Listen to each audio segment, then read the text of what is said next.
Hi. In this video, I'm going to talk about description. Description is one of a writer's principal activities.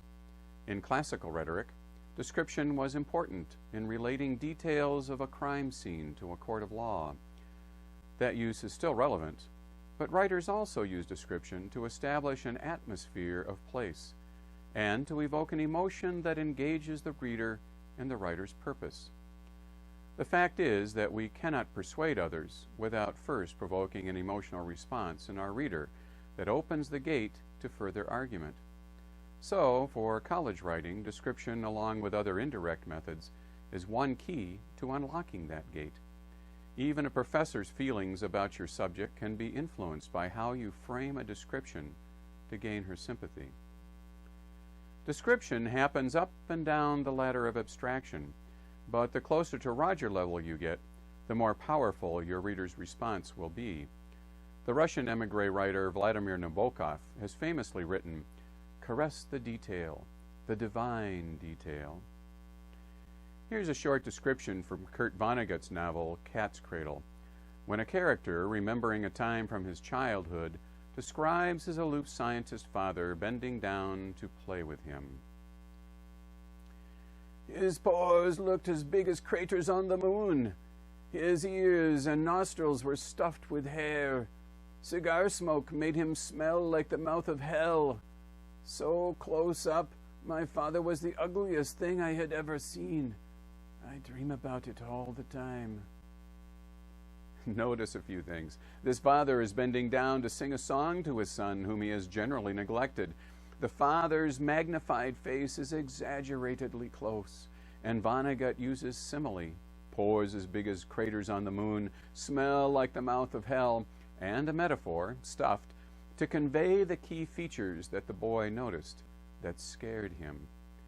Add another sense, smell of the father's cigar breath, which even to some adults, me for example, can turn the stomach, and you have a picture that justifies the boy's response. "I burst into tears. I jumped up and I ran out of the house as fast as I could go." Details. Not just any details. We don't learn the color of the father's eyes or hair, what he was wearing, what the room looked like where this encounter takes place. For Vonnegut, all that is extraneous to the father's monstrousness, which is what he wants to describe.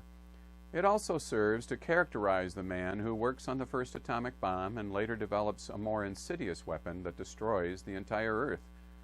Ice-9, the subject of the novel. Details that are relevant to your purposes. That is the requirement of good description. As long as I've begun with ugliness, let's look at another example. This one introduces Paul Bennett's article for National Geographic, "In Rome's Basement." Luca pushes his head into the sewer and hails and grins. "It doesn't smell so bad in the cloaca today," he says, dropping himself feet first into a dark hole in the middle of the Forum of Nerva.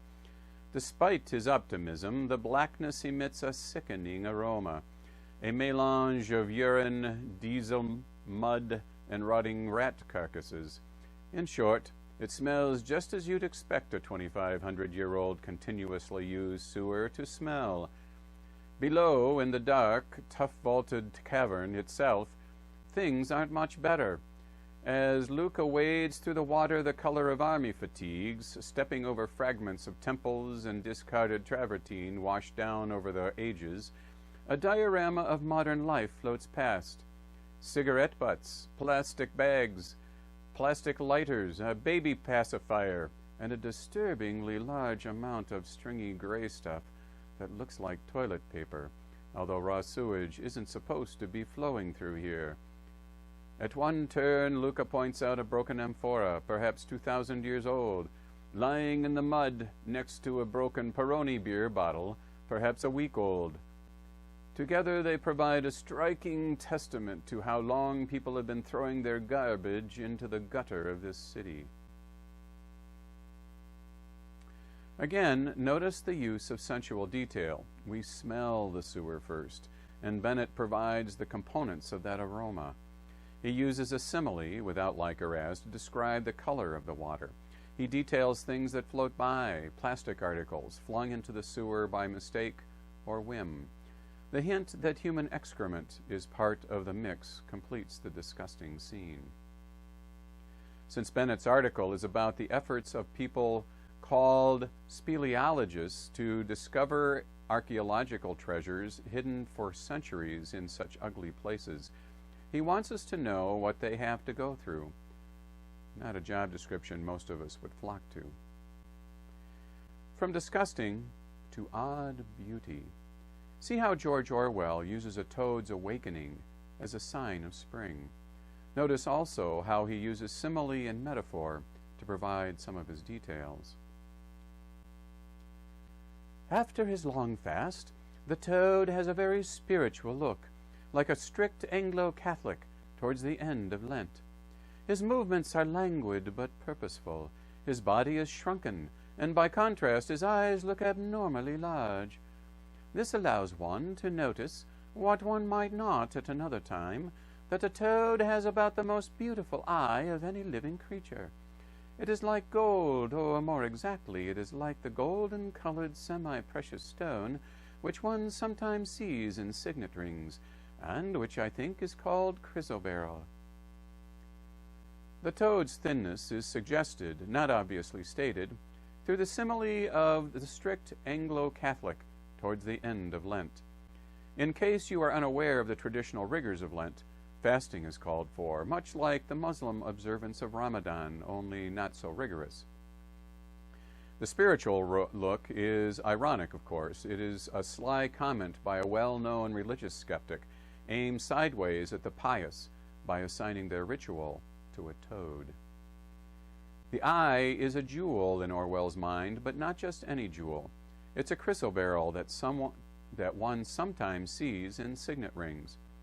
Since jewels are used in similes and metaphors frequently, you might want to gain some familiarity with them. Finally, let's look at a description that tells more by what it doesn't say. This is taken from Kurt Vonnegut's first novel, Player Piano. He came to a stop at the homestead end of the bridge.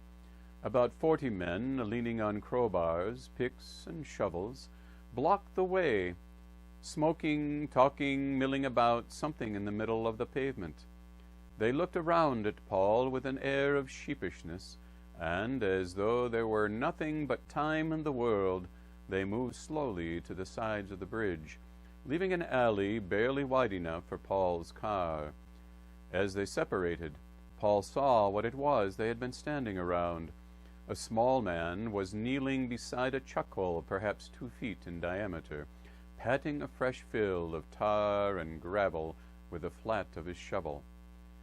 Importantly, the man waved for Paul to go around the patch, not over it. The others fell silent and watched to make sure that Paul did go around it. Player Piano is a dystopic novel about how automation is ruining men's lives by obsoleting their skills. It was published in 1954. What you see is 40 men leaning on road construction tools, watching another workman finish filling a pothole. What you should notice beyond the immediately visible is that it doesn't take 40 men to do that repair. Only 1, maybe 2. The rest are idle, with the tools of honest work in their hands that have no purpose. You find out they've been accessed by automation, engineers among them. The world has no real use for them anymore. They have jobs, but no work.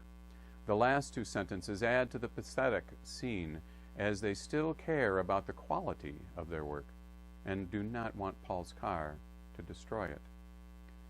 Vonnegut requires you to think about the description he provides.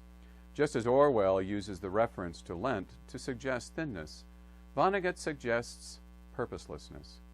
Sometimes the indirect reference is more efficient and effective than going to the trouble of being obvious. It is something to keep in mind as you approach your descriptive task. So, in this introduction to description, a few things to remember. Roger-level details provoke the strongest reader response. Render those details with figurative language when it is the best, simplest, most effective way. Focus on those details that will accomplish your rhetorical purpose. Occasionally, choose to imply the information you want to convey rather than hitting your reader over the head with the obvious. Description. It's a way to your reader's emotions. Use it to gain access to their more logical side.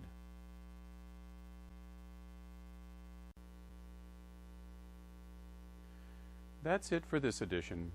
If you found this video informative, please like and subscribe to my YouTube channel below. You can find workbooks to practice your writing skills at Amazon and my blog through the links that follow.